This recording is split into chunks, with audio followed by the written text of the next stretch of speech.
John D'Angelico was one of the great luthiers of the 20th century. From the early 30s through to the early 60s, he created some of the most notable archtop guitars that were used by the leading guitarists of the day. Unfortunately, John died at the age of 59 in 1964. The business was taken over very briefly by his protege, James D'Acquisto, but unfortunately he did not have the right to use the D'Angelico name, so it basically went into limbo until 1999, when the owners of today's D'Angelico guitars purchased the business and the name from the D'Angelico family. They set out, when they took over the business, to really fulfill John D'Angelico's legend. Wherever possible, the new owners of D'Angelico decided that they would try and recreate the guitars in exactly the same way that John D'Angelico did in the 1930s and onwards. They set up manufacturing operations in Korea initially to build guitars like this one, and then they expanded into custom style guitars built in the USA and a budget line built in China and Indonesia. Today, D'Angelico Guitars is represented around the world, and they build a range of product way beyond that was envisaged by John D'Angelico. I want to talk today about the archtop guitars particularly, and especially this one. The guitar I'm holding here is the EXL-1 model, which was created by John D'Angelico in the 1930s. It was known originally as the D'Angelico XL. Today it's the EXL-1 XL. It's quite a big guitar with a 17-inch lower bout, and this particular model is fully painted.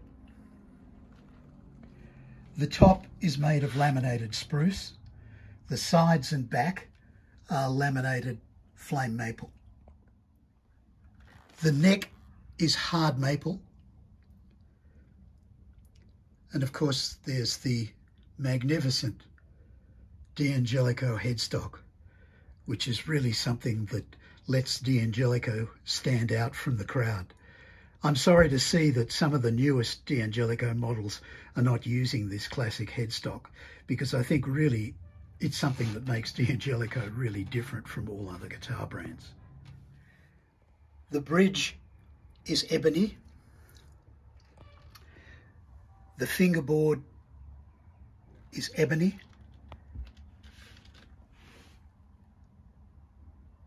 And the headstock is polished ebony.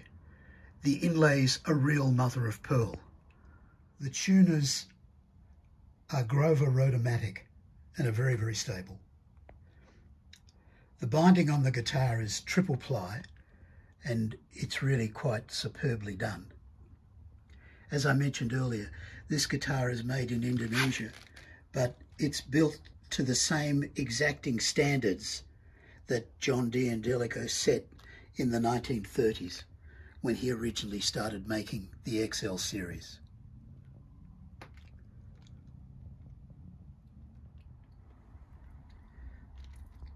There's a tone and a volume control on the scratch plate, and overall the guitar has a wonderful, soft, mellow, gentle voice. The nut is bone, and of course there's the D'Angelico classic skyscraper truss rod cover.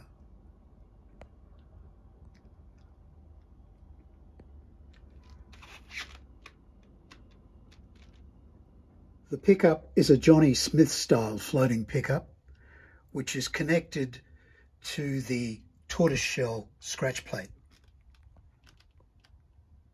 The guitar has an arch top, both front and back, which gives it enormous stability, and even though it's a very large guitar, it's not overly heavy and is very comfortable to play. D'Angelico Guitars is really quite a different company to what I'm sure John D'Angelico would have ever imagined when he first set up business in New York in 1932. Today the company is represented right around the world, and they have a range of products from archtops like this one, right through to solid bodies, acoustics, etc. This particular guitar is a perfect example of what D'Angelico guitars are setting out to do today. It has a retail price of around $1,500 US, which is quite exceptional for the quality and performance of this particular instrument.